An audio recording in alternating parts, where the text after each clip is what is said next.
Welcome, Energy Media readers, and today we're going to be talking about Encana's decision to move its corporate headquarters down to the United States. And we want to bring back a friend of Energy Media, Max Fawcett. So welcome, Max. Good to be here. And Max, give me your general reaction to Encana's decision. I'm not surprised by it. I think this was sort of telegraphed when they did the transaction to buy Newfield Exploration, which is an American company, last year. This is a company with an American CEO with increasingly American assets. And I think it was really just a matter of time before they kind of finished the process of becoming an American company.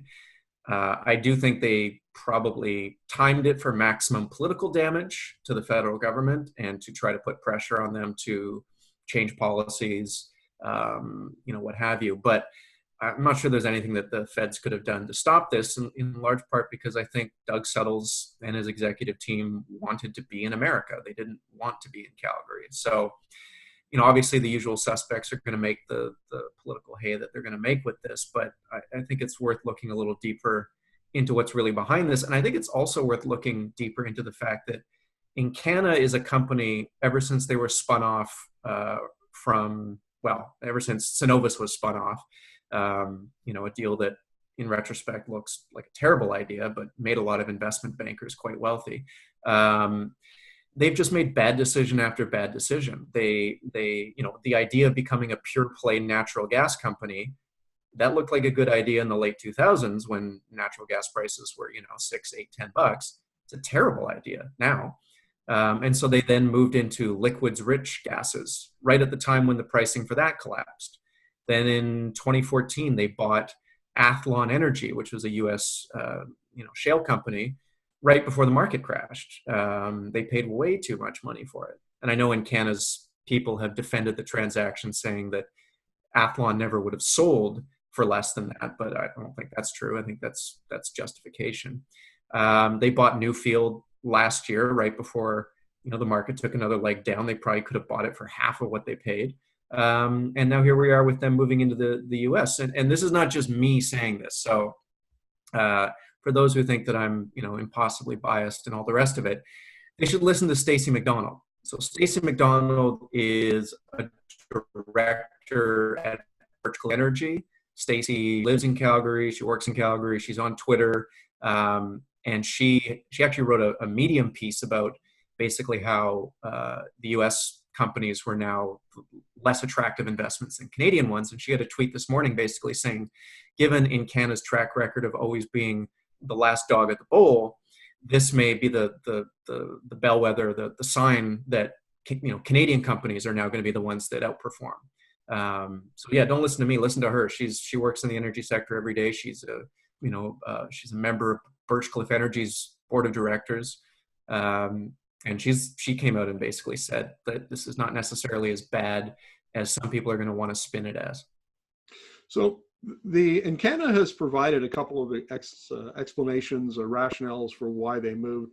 One of them is they want to focus more on short cycle investments. So the short cycle investments we see in the shale industry, where investors get their money back in 2 or 3 years, as opposed to, say, long cycle investments in the oil sands, where you can be much longer than that. What do you make of that? Is that a good reason to justify this? I mean, it's not a bad reason. They're not wrong.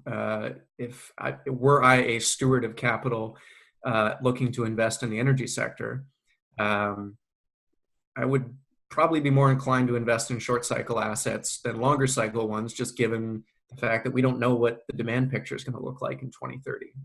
There's all kinds of uncertainty about that. And investors, as we're told over and over again, investors love certainty. And they do have certainty on those shorter payback wells. They're not exposed to the tail risk there.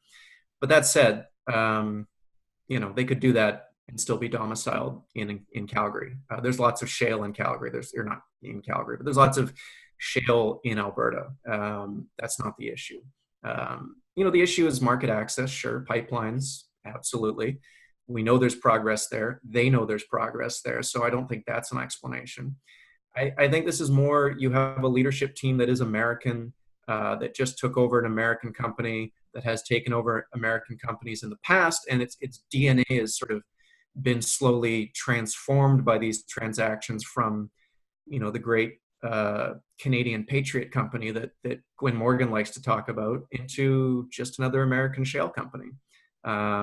And I think today, the announcement today kind of confirms that. It's sad on some level. It's also a reflection of reality. And maybe it's time for some people to accept that reality rather than continuing to resist it. What do you make of the again, the rationale in the press release about having better access to a capital pool in the United States? And the reason I find this a little bit odd is I've been getting reports in my inbox for the last 6 months about how Wall Street has essentially shut down capital for the shale producers and told them they have to live within their cash flow. And got a study yesterday saying that oil and gas shale producers in the U.S. are having a really, really hard time getting the capital they need. So it seems to be counterintuitive. What do you make of that? Yeah, those reports are right. The phenomenon being talked about is called capital starvation. And these shale companies, which used to rely on junk bonds, you name it, for debt financing, junk bonds, whatever, to fund their operations, this weird promise that one day they would be cash flow positive and wouldn't, could pay all that debt back. That's definitely true. I suppose it doesn't hurt to be closer to the sources of capital that you would like to be, but these guys can all take a plane. They can go to Toronto, they can go to New York. Nothing changes if they domicile in Colorado. It's not like there's a huge energy finance community there any bigger than it is in Calgary. So I don't really buy that argument. It's, access to capital is largely a function of how good are your assets and what price are you willing to pay. Give me your take on Encana's new name and logo. It is the name and logo that an engineer would choose for an oil and gas company who had not consulted with anyone who does branding for a living.